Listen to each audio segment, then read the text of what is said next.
여러분 안녕하세요. 류쌤입니다. 자, 우리 이번 시간에는 1단원의 두 번째 소단원인 일상생활과 민주주의 첫 시간을 배워보도록 하겠습니다. 일단 화면을 봐주시기 바랍니다. 우리 화면에 보면은 선생님이 이야기를 하나 준비했습니다. 자, 이야기를 보면서 과연 어떤 내용이 나올지 한번 살펴보도록 하겠습니다. 우리 집 강아지 해피야. 우와, 정말 귀엽다. 나도 강아지 키우고 싶다. 정말 너무너무 귀여워. 그래, 소영아. 무엇 때문에 이렇게 가족회의를 하자고 한 거니? 우리 집도 강아지를 기르면 어떨까요? 강아지가 좋아서 키우고 싶어요. 저도 귀여운 강아지를 기르고 싶어요. 강아지랑 산책도 하고 놀면 좋을 것 같아요. 아, 글쎄. 아파트에서 강아지를 기르면 이웃에 피해를 줄 수 있는데, 엄마는 반대야. 아빠도 엄마와 같은 생각이야. 강아지 밥도 줘야 하고 목욕도 시켜야 하는데 그건 어떻게 할 거니? 이웃에게 피해가 가지 않게 배설물을 잘 처리하고 밥 주기와 목욕시키기는 순번을 정해서 하면 될 것 같아요. 그래도 쉽게 결정할 문제가 아니야. 꼭 기르고 싶어요. 자, 우리 소영이네 집에서는 어떤 일이 일어났나요? 네, 맞습니다. 지금 강아지를 기르는 문제로 가족회의를 하고 있습니다. 그런데 이렇게 가족들 간의 의견이 달라서 지금 갈등을 겪고 있습니다. 자, 그럼 두 번째, 우리 찬성하는 사람과 반대하는 사람 누구일까요? 그렇죠. 찬성은 소영이와 동생이, 반대는 어머니와 아버지가 이렇게 하고 있습니다. 그 이유는 무엇일까요? 찬성하는 사람의 이유, 맞습니다. 일단 강아지가 좋고 그리고 강아지와 산책도 하고 같이 놀고 싶기 때문입니다. 자, 그렇다면 반대하는 이유는 무엇일까요? 네, 맞습니다. 일단 이웃에게 피해를 줄 수 있고 과연 강아지는 누가 돌볼지 요거에 대해서도 고민을 하고 있겠죠.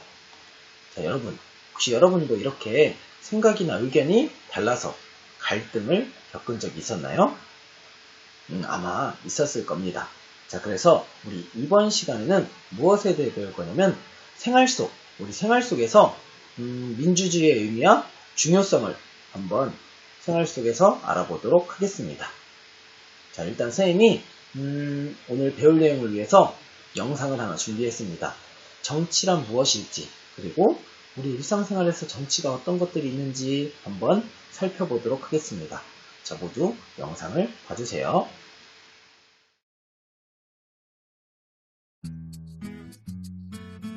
우리 사회는 많은 사람들이 함께 모여 살아갑니다. 가족들이 함께 사는 가정부터 우리들이 모여 공부하는 학급과 학교,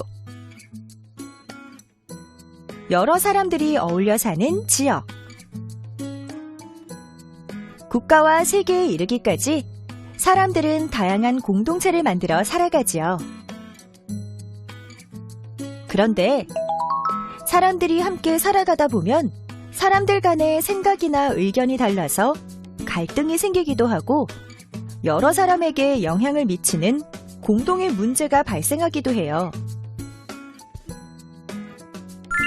이런 여러 가지 문제를 조정하고 원만하게 해결해가는 과정을 정치라고 합니다. 정치는 정치인들이 하는 게 아니냐고요?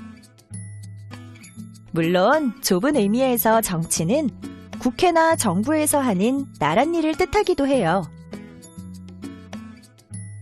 하지만 넓은 의미에서 정치는 여러 사람의 문제를 해결하는 일이기 때문에 일상생활에서도 쉽게 찾아볼 수 있죠. 그럼 우리 생활 속에서 이루어지는 정치의 사례를 찾아볼까요? 먼저 가정에서 집안일을 어떻게 분담할 것인가에 대한 문제로 가족회의를 하는 것은 정치에 해당해요. 학급에서 청소 당번을 어떻게 정할지에 대한 문제로 학급 회의를 하는 것도 정치이고요. 학교에서 전교 어린이회 임원을 선출하기 위해 정교 임원 선거를 하는 건 역시 정치랍니다. 또 지역에서 쓰레기 문제를 해결하기 위해 주민회의를 여는 것도 정치라 할 수 있어요. 이처럼 우리는 생활 속에서 공동의 문제를 해결하며 다양한 정치 활동을 하고 있답니다. 자, 영상 다 보셨나요? 자, 그렇다면 우리 정치란 무엇일까요? 네, 그렇죠. 정치는 사람들이 함께 살아가면서 생기는 여러 가지 문제를 원만하게 해결해가는 과정입니다. 자, 그래서 우리 정치는 또 갈등이나 대립을 조정하고 많은 사람에게 영향을 끼치는 공동의 문제를 해결해가는 활동을 말합니다. 자, 그럼 두 번째로 생활 속 정치의 사례 어떤 것들이 있을까요? 자, 우리 교과서 107, 교과서 35쪽과 36쪽을 펴주세요. 자, 어떤 것들이 있을까요? 네, 맞습니다. 가정에서는 집안일을 분담하는 문제로 가족회의를 할 수 있습니다. 자, 우리 두 번째 그림은 무엇일까요? 그렇죠. 우리 학급 회의를 하는 모습입니다. 자, 세 번째는 무엇일까요? 정교임원 선거를 하는 것이 있습니다. 자, 그리고 네 번째는 지역의 쓰레기 문제를 해결하려고 네, 그렇죠. 이렇게 주민 회의를 할 수 있습니다. 자, 우리 정치의 사례를 살펴봤는데 우리 한번 생활 속에서 이루어지는 정치의 모습 여러분 한번 또 고민해 보도록 하겠습니다. 또 무엇이 있을까요? 무엇이 있을까요? 우리 교과서 36쪽에 한번 적어 보도록 하겠습니다. 자, 선생님이 시간을 3분 줄 테니까 자, 한번 적어 보세요. 자, 모두 다 적었나요? 자, 그렇다면 가정에서는 무엇이 있을까요? 네, 맞습니다. 이렇게 외식을 하거나 여행을 갈 때 이렇게 정치의 모습을 볼 수 있습니다. 자, 학급에서는 그렇죠. 규칙을 정하거나 우리 급식 먹는 순서를 회의할 때도 정치가 볼 수 있습니다.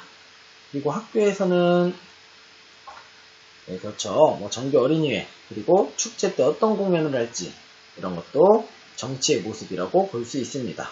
자, 지역에서는 환경보호를 위해 시민단체에 활동하는 일 그리고 도서관을 어디에 지을지 주민들이 모여 정한 일 이런 거를 정치라고 할 수 있습니다.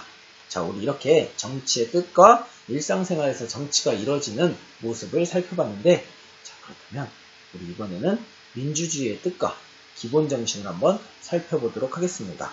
자, 영상을 보고 영상 속에 나온 내용을 선생님이 한번 물어보도록 하겠습니다. 자, 영상을 봐주세요. 오늘날 사람들은 다양한 정치 활동에 참여합니다. 학생들은 학생자치회에서 의견을 제시하고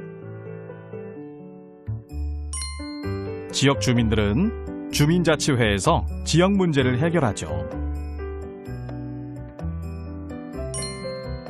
또 시민공청회에 참석하여 중요한 정책에 대해 논의하기도 하고요. 지방의회에선 주민들이 선출한 대표들이 모여 지역 살림과 관련된 일을 결정합니다. 이렇게 모든 사람이 사회 공동의 문제를 해결하는 과정에 참여할 수 있게 된 것은 바로 민주주의를 이루었기 때문인데요.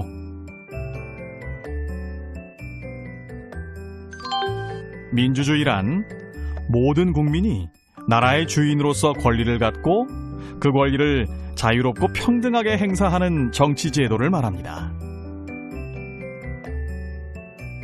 지금은 이런 민주주의가 당연한 것 같지만 옛날엔 그렇지 않았는데요. 옛날에는 왕이나 신분이 높은 일부 사람들만 국가의 일을 의논하고 결정할 수 있었습니다. 그리고 백성들은 그 결정을 따르기만 해야 했는데요. 이때에는 사람들의 자유와 권리가 제한되었고 신분에 따라 차별을 받았어요. 하지만 시대가 변하면서 사람들은 신분이나 재산, 성별 등과 관계없이 모두가 평등하고 소중한 존재라는 것을 깨달았습니다. 이에 따라 오늘날에는 민주주의가 실시되며 모든 사람이 정치에 참여할 수 있게 되었어요. 이렇듯 오늘날 민주주의는 생활 속 문제를 해결하는 중요한 원리로 자리매김했는데요. 진정한 민주주의를 이루려면 민주주의의 기본 정신인 인간의 존엄, 자유, 평등이 지켜져야 해요. 인간의 존엄이란 모든 사람은 소중하기 때문에 태어난 순간부터 인간으로서 존엄과 가치를 존중받아야 한다는 뜻인데요. 인간의 존엄은 민주주의가 추구하는 최고의 가치예요. 자유란 국가나 다른 사람들에게 구속받지 않고 자신의 의사를 스스로 결정할 수 있는 것을 뜻하는데요. 민주주의에선 모든 사람의 자유를 인정하며 다른 사람의 자유를 침해해서는 안 되죠. 마지막으로 평등은 신분, 재산, 성별, 인종 등에 따라 부당하게 차별받지 않고 동등하게 대우받아야 한다는 것인데요. 민주주의는 자유와 평등을 통해 인간의 존엄을 이루는 것을 목표로 하는 정치 제도랍니다. 그렇다면 우리 선생님과 함께 한번 해결해 보도록 하겠습니다. 우리 민주주의란 무엇일까요? 모든 국민이 나라의 주인으로서 권리를 갖고 그 권리를 맞습니다. 자유롭고 평등하게 행사하는 정치 제도입니다. 그래서 우리 민주주의 사례에는 학생자치회, 주민자치회, 지방의회 등등 여러 가지가 있습니다. 자, 그럼 두 번째로 우리 민주주의의 기본 정신 무엇이 있을까요? 무엇이 있을까요? 그렇죠. 인간의 존엄. 모든 사람이 태어나는 순간부터 인간으로서 존엄과 가치를 존중받아야 합니다. 자, 그럼 두 번째로 뭐가 있을까요? 맞습니다. 자유가 있습니다. 다른 사람에게 구속받지 않고 자신의 의사를 스스로 결정할 수 있는 자유가 있습니다.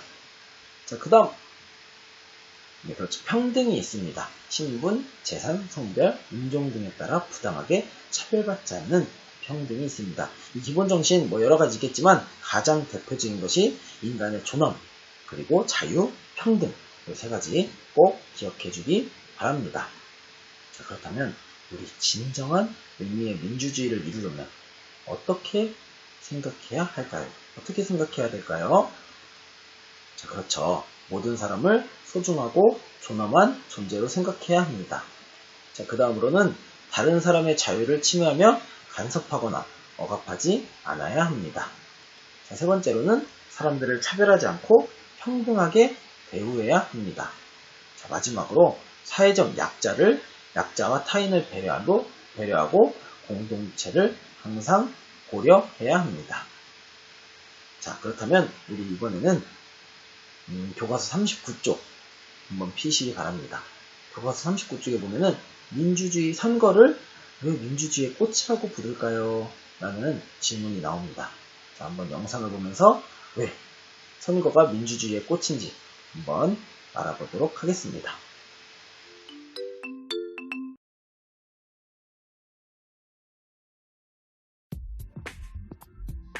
오늘날 사회는 복잡하고 규모가 크기 때문에 모든 사람이 한자리에 모여 지역의 일을 결정하기가 어렵습니다.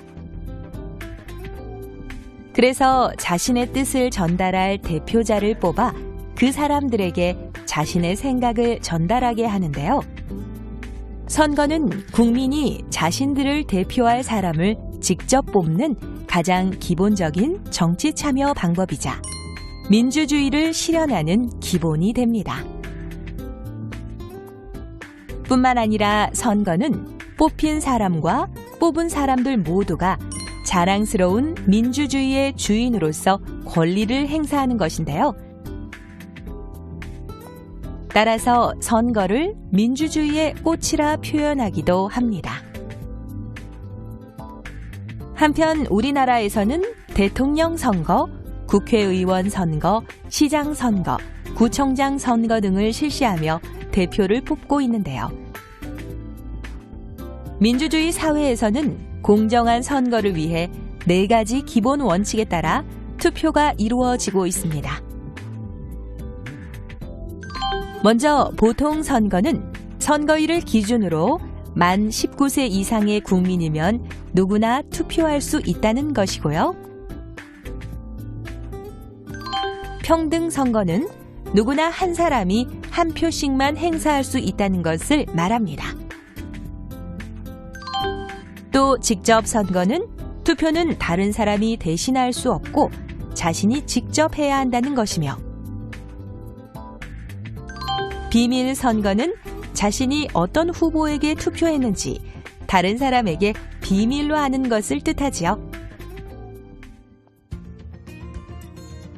우리나라에서는 이런 선거에 관한 여러 사무를 처리하기 위해 선거관리위원회를 두고 있습니다. 선거관리위원회는 선거와 국민투표가 공정하게 이루어지도록 관리하는 독립기관인데요. 부정선거가 일어나는지 감시하고 단속하는 일을 할 뿐만 아니라 국민에게 선거에 관한 올바른 의식을 심어주는 교육활동도 하지요. 이렇듯 민주주의에서는 공정한 선거를 위해 많은 노력을 기울이고 있답니다. 자, 우리 영상을 다 보았나요? 자, 그렇다면 우리 한번 확인해 보도록 하겠습니다. 선거를 왜 민주주의의 꽃이라고 표현할까요? 국민이 자신들을 대표할 사람을 직접 뽑는 선거는 민주주의의 기본이기 때문입니다. 그리고 선거에서 뽑힌 사람과 뽑은 사람들 모두가 자랑스러운 민주주의의 주인이기 때문입니다. 자, 대표를 뽑는 선거에는 무엇이 있을까요? 맞습니다. 우리 대통령 선거, 그리고 최근에 4월 15일날 실시한 국회의원 선거, 시장 선거, 구청장 선거 등이 있습니다. 자, 그렇다면 민주주의 선거의 기본 원칙, 우리 39쪽 그림에도 나와 있는데 같이 한번 볼까요? 네, 보통 선거, 만 19세 이상 국민이면 누구나 투표할 수 있는 보통 선거, 그리고 평등 선거, 누구나 한 사람이 한 표씩만 행사할 수 있는 평등 선거, 그리고 직접 선거가 있습니다. 직접 선거는 투표는 자신이 직접 해야 합니다. 자, 그 다음 마지막으로 뭐가 있을까요? 이거 중요한데, 맞습니다. 비밀 선거가 있습니다. 이렇게 보통, 평등, 직접, 비밀 선거가 있습니다. 자, 근데 우리 2020년도에는 여기 보통 선거에서 만 19세가 아니라 만 18세로 낮아졌다는 거 꼭 기억하시기 바랍니다. 2020년부터 달라졌습니다. 만 19세가 아니라 만 18세. 이것도 수정해야 되겠네요. 자, 그런 다음 선거관리위원회는 어떤 곳일까요? 선거와 국민투표가 공정하게 이루어지도록 관리하는 독립된 기관입니다. 그리고 부정선거가 일어나는지 감시하고 국민에게 선거에 관한 올바른 의식을 갖게 하는 교육을 합니다. 자, 우리 이렇게 오늘 정치에 대해서 알아봤고, 우리가 정치에 대해서 알아보았고, 민주주의의 뜻과 기본 정신, 그리고 민주주의의 꽃인 선거에 대해서 알아보았습니다. 우리 이렇게 배워보았는데, 우리 교과서를 보면서 복습을 해도 좋습니다. 한번 여러분들이 오늘 잘 배웠는지 한번 물어보도록 하겠습니다. 자, 알맞은 말 무엇일까요? 사람들이 함께 살아가면서 생기는 여러 가지 문제를 원만하게 해결해가는 과정을 네, 맞습니다. 정치라고 합니다. 두 번째, 모든 국민이 나라의 주인으로서 권리를 갖고 그 권리를 자유롭고 평등하게 행사하는 정치제도이다. 무엇일까요? 그렇죠. 민주주의입니다. 세 번째, 민주주의의 기본 정신 중 무엇에 대한 설명일까요? 태어날 때부터 존중받을 권리. 무엇일까요? 맞습니다. 인간의 존엄입니다. 그렇다면 네 번째, 옳으면 동그라미, 옳지 않으면 X표. 선거에 대한 내용입니다. 첫 번째, 오늘날에는 선거를 통해 국민이 자신들을 대표할 사람과 지역의 중요한 일을 결정하도록 한다. OX. O. 자, 그렇다면 두 번째, 선거관리위원회는 선거와 국민투표가 공정하게 이루어지도록 관리하며 정부의 간섭을 받는다. OX. 그렇죠. 간섭을 받지 않습니다. 자, 마지막. 민주주의 기본원칙, 민주선거의 기본원칙이 아닌 것. 몇 번일까요? 정답은 맞습니다. 제한선거입니다. 자, 오늘 우리 일상생활과 민주주의 두 번째 소단원 첫 번째 시간을 가졌습니다. 자, 오늘 배운 내용 다시 한번 복습하면서 잘 기억하길 바랍니다. 자, 여러분 고생 많으셨습니다. 감사합니다.